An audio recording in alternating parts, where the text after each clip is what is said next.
Everyone, હું Sutriya online લેક્ચરની અંદર આપનું હાર્દિક સ્વાગત કરું છું.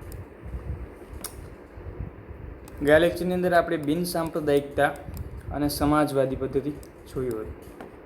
ત્યાર પછી હવે જોઈશું બંધારણના મૂળભૂત લક્ષણો.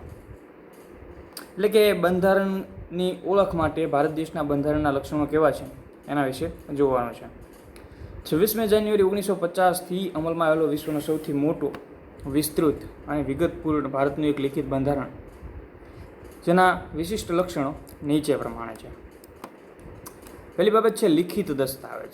લિખિત દસ્તાવેજ એટલે શું? ઘણા વિશ્વના દેશો એવા છે કે જેનું બંધારણ લિખિત નથી, એટલે કે મૌખિક હોય, દસ્તાવેજોનો આધાર ન હોય, પરંતુ ભારત દેશનું બંધારણ લિખિત છે. એટલા માટે બંધારણને એક વિશિષ્ટ પ્રકારનો દસ્તાવેજ ગણવામાં આવે છે. બ્રિટન, ઇઝરાયલના અપવાદ સિવાય ભારત સહિત દુનિયાના બધા જ દેશો લોકશાહી દેશોના બંધારણ લિખિત સ્વરૂપે છે. આ બંને દેશો એવા છે કે જેનું બંધારણ લિખિત સ્વરૂપમાં નથી. બાકી બધા વિશ્વના જેટલા લોકશાહી દેશો છે એ બધા જ દેશોનું જે બંધારણ છે એ લિખિત સ્વરૂપે જોવા મળે છે. ભારતીય સામાજિક, ભૌગોલિક, બહુવિધ પરિસ્થિતિ અને પૂર્વ ઇતિહાસને ધ્યાને લઈ ભારતની બંધારણ સભાએ ભારત દેશનું બંધારણ છે એ લિખિત સ્વરૂપમાં રાખવું એની મુનાસિબ માન્યું. એટલે કે ભારત દેશના ભવિષ્ય માટે ભારત દેશની સામાજિક, ભૌગોલિક એટલે આ બધા જ પ્રકારની પરિસ્થિતિ જોઈને ભારતની બંધારણ સભાએ એક નિર્ણય કર્યો કે ભારત દેશનું બંધારણ કેવું હોવું જોઈએ? લિખિત દસ્તાવેજ સ્વરૂપે ભારત દેશનું બંધારણ હોવું જોઈએ.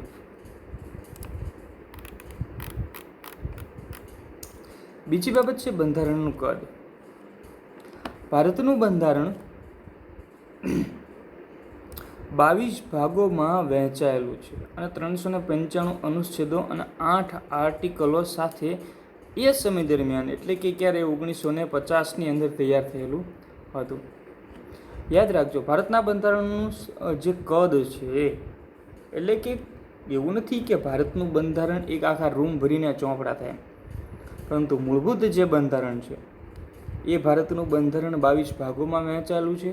એના 395 અનુચ્છેદો છે અને 8 પરિશિષ્ટોમાં એ સમય દરમિયાન વહેંચાયેલું.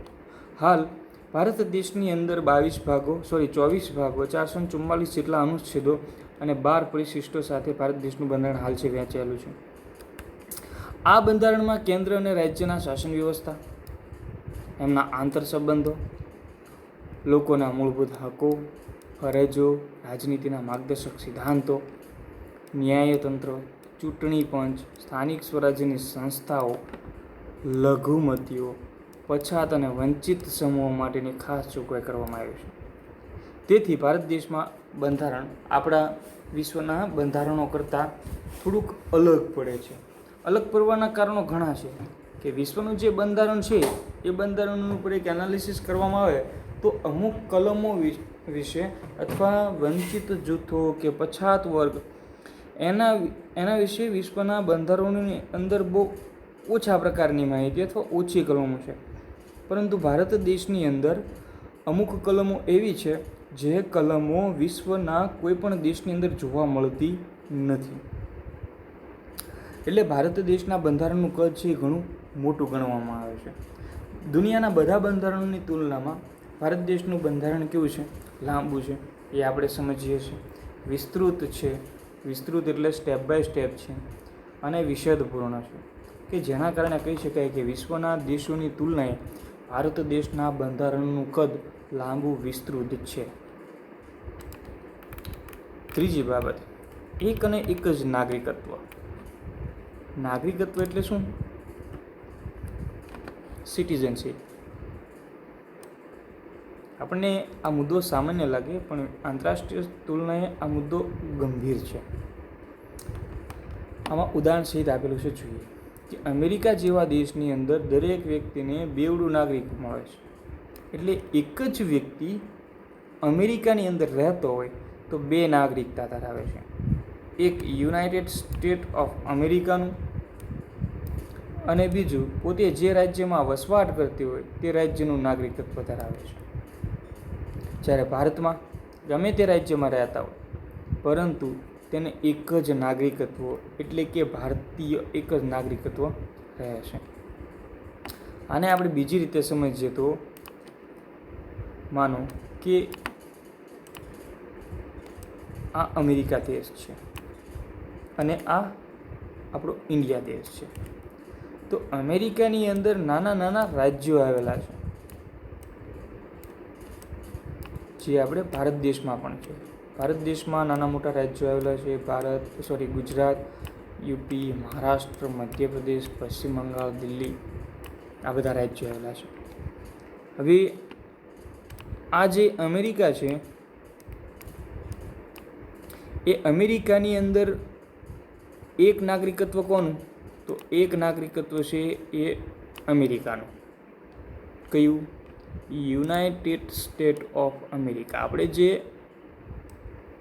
અમેરિકા તરીકે ઓળખીએ છીએ એ એનું એક આખું દેશ USA, United state of America, એક એનું નાગરિકત્વ એનું. એ રીતે ભારતમાં જોઈએ તો એક નાગરિકત્વ આખા ભારત દેશનું. બરાબર. હવે એના આ બધા રાજ્યો છે, ફ્લોરિડા અને પછી વોશિંગ્ટન ને વગેરે વગેરે. તો જે રાજ્યમાં જે વ્યક્તિ રહેતો હોય તો એને અલગથી એ રાજ્યનું નાગરિકત્વ મળે. ફોર એક્ઝામ્પલ, એ વોશિંગ્ટન ડીસીની અંદર રહે છે તો વોશિંગ્ટન રાજ્ય હોય તો એને વોશિંગ્ટનનું એને અલગથી નાગરિકત્વ મળે. એટલે એ વ્યક્તિને બે નાગરિકત્વ મળ્યા. કયું? એક પોતાના રાજ્યનું અને એક પોતાના દેશનું. હવે આપણે ભારત દેશની અંદર છીએ તો ભારત દેશની અંદર એવી પરિસ્થિતિ નથી કે એક એના રાજ્યનું મળે અને બીજું એના દેશનું મળે. ભારત દેશની અંદર કોઈ પણ જગ્યાએ વસવાટ કરતો હોય નાગરિકત્વ કયું મળે છે? માત્ર એક. આપણે જ્યારે ફોર્મ ભરતા હોય ને કોઈ પણ પ્રકારનું, તેની અંદર એક ઓપ્શન આવે છે નેશનાલિટી, એટલે કે રાષ્ટ્રીયતા. આપણે એમાં શું લખીએ છીએ? બધા ઇન્ડિયન લખીએ છીએ કે અમે ભારતીયો છીએ. તો ભારત દેશની અંદર માત્ર એક જ નાગરિકત્વ છે.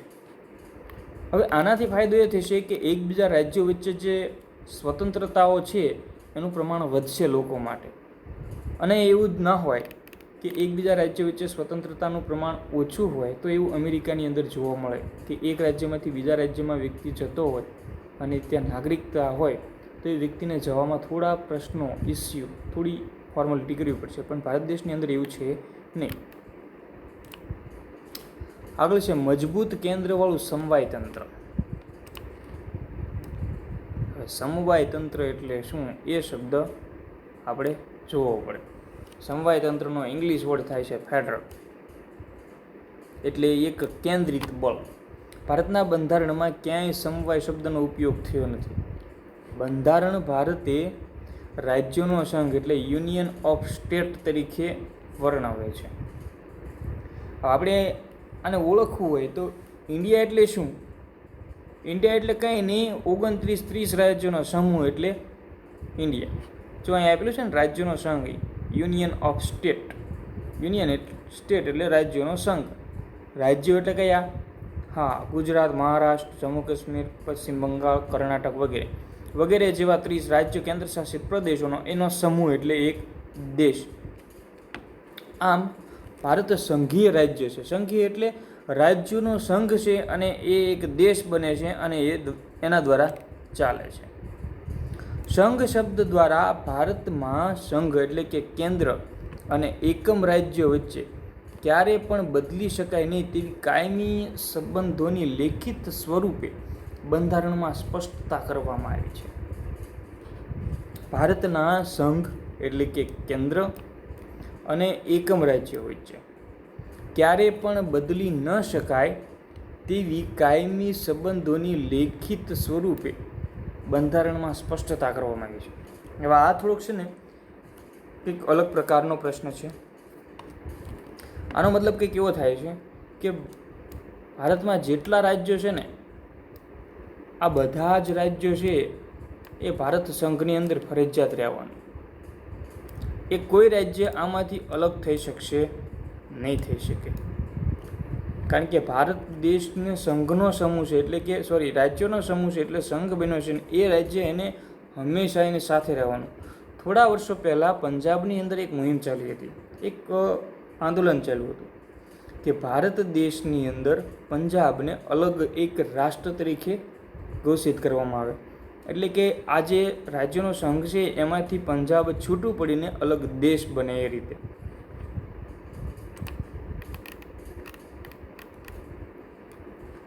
પરંતુ એકમ રાજ્યોને કેન્દ્રથી છૂટા પડવાનો કોઈ અધિકાર છે નહીં. જો એવું થાય ને તો ધીરે ધીરે રશિયામાં જેવું થયું હતું કે રાજ્યો અલગ બની પોતે એક દેશ બની જાય એ પ્રમાણે.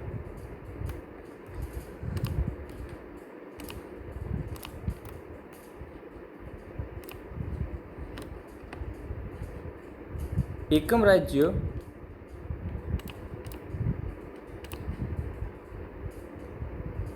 રાજ્યો વચ્ચે ક્યારે પણ બદલી શકાય નહીં તેવી કાયમી સંબંધોની લેખિત સ્વરૂપે બંધારણમાં સ્પષ્ટતા કરવામાં આવી છે. એટલે કે કેન્દ્ર રાજ્યોને કેન્દ્રથી છૂટા પાડવાનો અધિકાર નથી. કેન્દ્ર અને રાજ્ય બંને સહિયારા સંબંધ રાખશે. સંઘ સરકારને કેટલીક વિશેષ અને ચડિયાતી સત્તાઓ આપવામાં આવી છે. કેન્દ્ર અને પ્રાદેશિક રાજ્ય સરકારો વચ્ચે સત્તાની સ્પષ્ટ વહેંચણી કરવામાં આવી છે. હવે જે સંઘ સરકાર છે એટલે જેને આપણે કેન્દ્ર સરકાર તરીકે ઓળખીએ છીએ, એ કેન્દ્ર સરકારને રાજ્ય સરકાર અથવા તો પ્રાદેશિક સરકાર વચ્ચે અમુક સત્તાની સ્પષ્ટ વહેંચણી કરવામાં આવી છે કે અમુક સત્તા છે સંઘ સરકારને આપી છે અને અમુક સત્તા છે જે તે રાજ્ય સરકારને આપવામાં આવેલી છે, જેથી રાજ્ય સરકાર પોતાના જ પ્રદેશો ઉપર પોતાના કાર્યક્ષેત્રના અનુસંધાને પોતાના કાયદાઓ ઘડી શકે છે અને કેન્દ્ર અને રાજ્ય વચ્ચે સત્તાનું વિભાજન થકી બંધારણમાં બક્ષવામાં આવેલી સત્તાઓ ભોગવે છે. હવે સંઘ સરકારના નિયમો અને રાજ્યના નિયમો અલગ અલગ છે, કારણ કે ભારત દેશ ભૌગોલિક પરિસ્થિતિથી ઘણો મોટો વિશાળ છે. દરેક જગ્યાએ એક સરખા નિયમોથી લાગુ પડી શકાતા નથી, જેના કારણે સંઘ સરકારના જે નિયમો છે એ નિયમો થકી અમુક એવા નિયમો છે જે નિયમો રાજ્ય સરકારને આપ્યા છે, જેમાં રાજ્ય સરકારને સંપૂર્ણ છૂટ હોય છે કે જેના થકી બંધારણની અંદર રાજ્ય અને કેન્દ્ર બંને સત્તાઓ છે ભોગવે છે. સમવાયી તંત્રમાં તટસ્થતા એટલે કે રાજ્ય અને કેન્દ્ર વચ્ચેની એક શું કહેવાય ન્યુટ્રલાઇઝેશન, ત્યાર પછી નિષ્પક્ષ અને સ્વતંત્ર ન્યાયતંત્ર. નિષ્પક્ષ અને સ્વતંત્ર જે ન્યાયતંત્ર રહેલું છે એ ન્યાયતંત્ર કેન્દ્ર અને રાજ્ય વચ્ચેનું જે સત્તાઓ છે એ સત્તા અને તેમના કાર્યો છે એમાં કોઈ પણ પ્રકારના જો ઇસ્યુ કે પ્રશ્નો ઊભા થાય, માર્ગાટ ઊભી થાય તો બંધારણનું અર્થઘટન કરીને તેનું નિરાકરણ લાવવાની કામગીરી છે એ ન્યાયતંત્ર કરે છે. હવે આખા ફકરાની અંદર જોઈએ તો આપણે મજબૂત કેન્દ્રવાળું એક સમવાય તંત્ર છે, એટલે એક રાજ્યનો સંઘ છે, જે સંઘને એવી એક શક્તિ પ્રદાન થઈ છે બંધારણ દ્વારા કે રાજ્ય કોઈ પણ રાજ્ય છે એ અલગ થઈ શકતું નથી અથવા તો કોઈ પણ રાજ્ય છે એનાથી વિખૂટું થઈ શકતું નથી.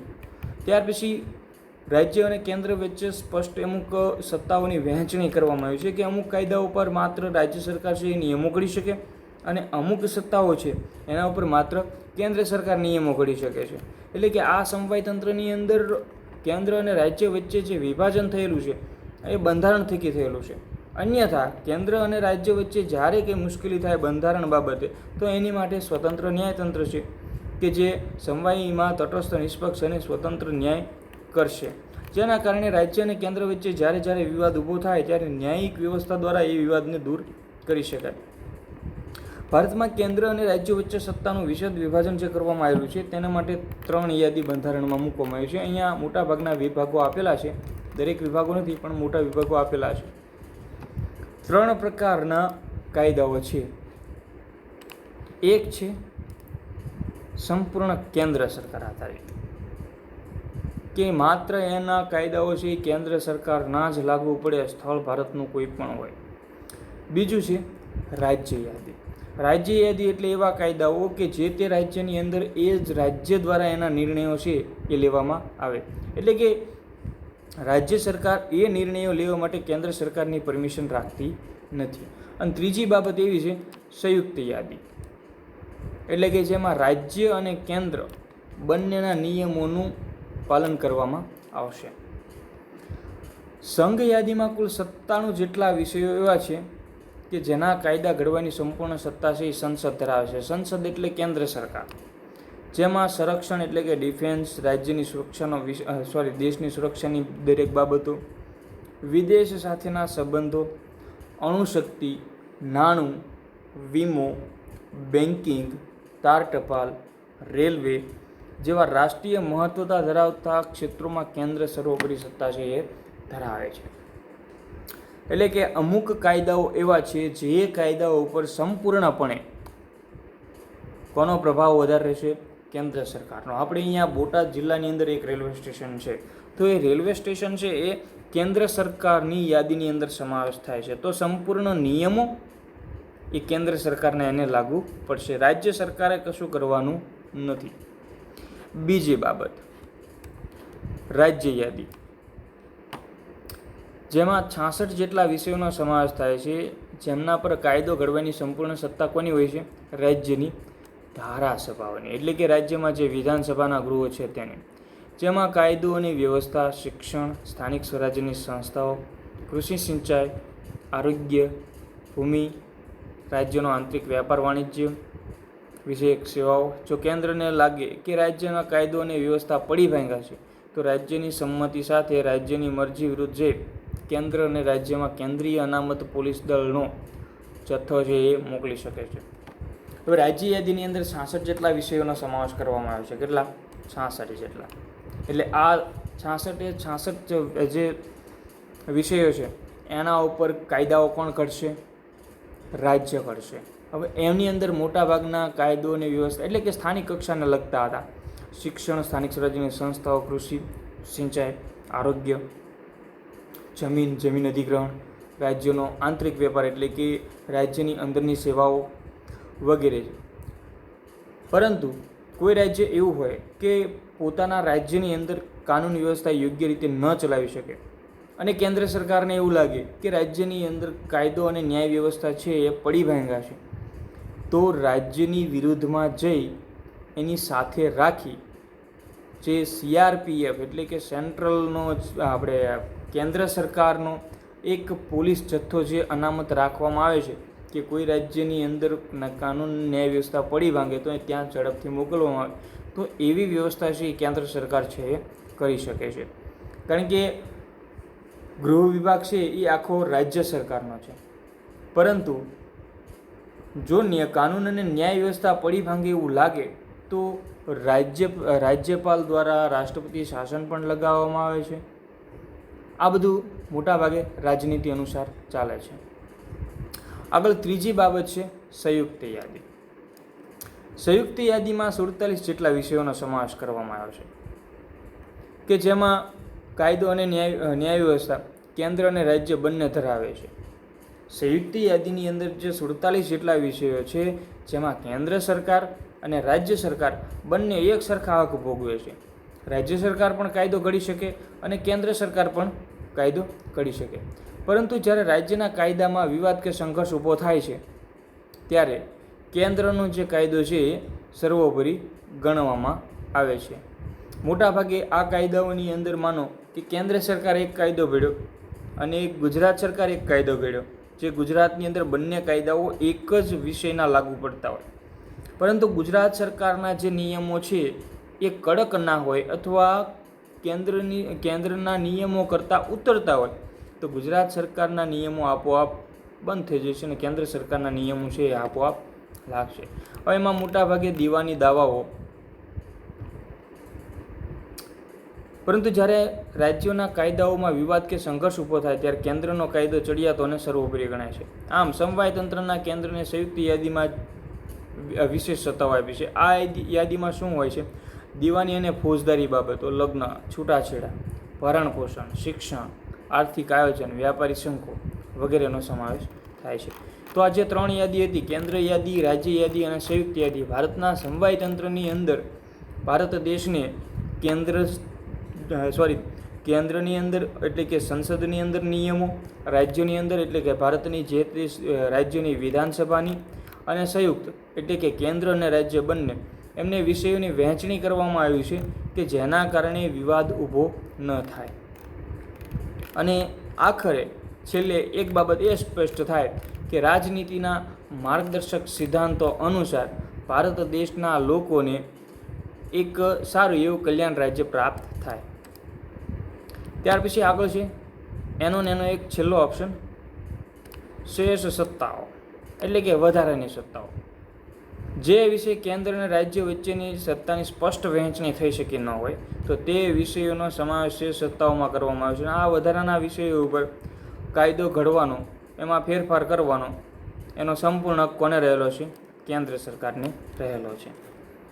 પહેલું કેન્દ્રીય યાદી, બીજું રાજ્ય યાદી, ત્રીજું સંયુક્ત યાદી.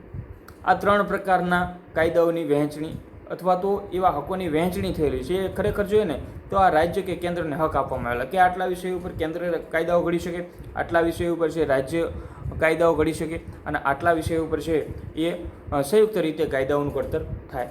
પરંતુ અમુક કાયદાઓ એવા હોય કે જેની વહેંચણી થઈ શકી હોય નહીં, પરંતુ અમુક કાયદાઓની એવી જરૂરિયાત ઊભી થઈ હોય કે જેના માટે હાલમાં કાયદા ઘડવા અનિવાર્ય છે. તો આ બધી શેષ સત્તાઓની અંદર આવે. તો એ શેષ સત્તાઓ કોને લાગુ પડશે? સીધી કેન્દ્ર સરકારને. કે માનો કે કોઈ વિષયની વહેંચણી થયેલ નથી અને કાયદાની જરૂરિયાત ઊભી થઈ અથવા ઓલરેડી એવો નિયમ હોય, અધિનિયમ હોય, તો એના ઉપર સંપૂર્ણ સત્તા છે એ કેન્દ્ર સરકારની રહેશે.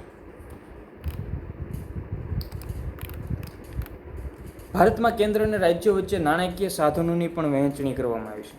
નાણાકીય સાધનો એટલે આર્થિક આવક, આબકારી જકાત, આયાત નિકાસ, આવકવેરો વગેરે. વધુ આવક આપતા કરવેરા કેન્દ્ર સરકારને ફાળવવામાં આવે છે, જ્યારે વેચાણ વેરો, મનોરંજન વેરો, મહેસૂલ, શિક્ષણ વેરો જેવી ઓછી આવક ધરાવતા સાધનો રાજ્ય સરકારને ફાળવવામાં આવે છે. તેથી રાજ્યોએ કેન્દ્ર પાસેથી ગ્રાન્ટ સ્વરૂપે આર્થિક સહાયનો આધાર રાખવો પડે છે. હવે જે એક નાણાકીય પ્રશ્ન છે કે કેન્દ્રની આવક શું? તો રાજ્યોમાંથી જે મળે તે. મોટાભાગે આપણે ઇન્કમ ટેક્સ કહીએ, પછી ઇમ્પોર્ટ એક્સપોર્ટમાંથી જે કંઈ મળતું હોય તે, વિદેશમાંથી જે કંઈ આવતું હોય તે, એ બધી મોટાભાગની સારી આવક એ કેન્દ્ર સરકાર હસ્તગત હોય છે. અને બીજું, રાજ્ય પાસે બહુ ઓછી આવક ધરાવતા એટલે કે વેચાણ વેરો તો હાલ નથી, પરંતુ એના ઉપર એક જે સ્ટેટ જીએસટી છે તે. મનોરંજન વેરો એટલે ગુજરાતની અંદર જ્યાં મનોરંજન પાર્ક હોય, સિનેમા હોલ, સર્કસ વગેરે એમાંથી જે પ્રાપ્ત થતો વેરો.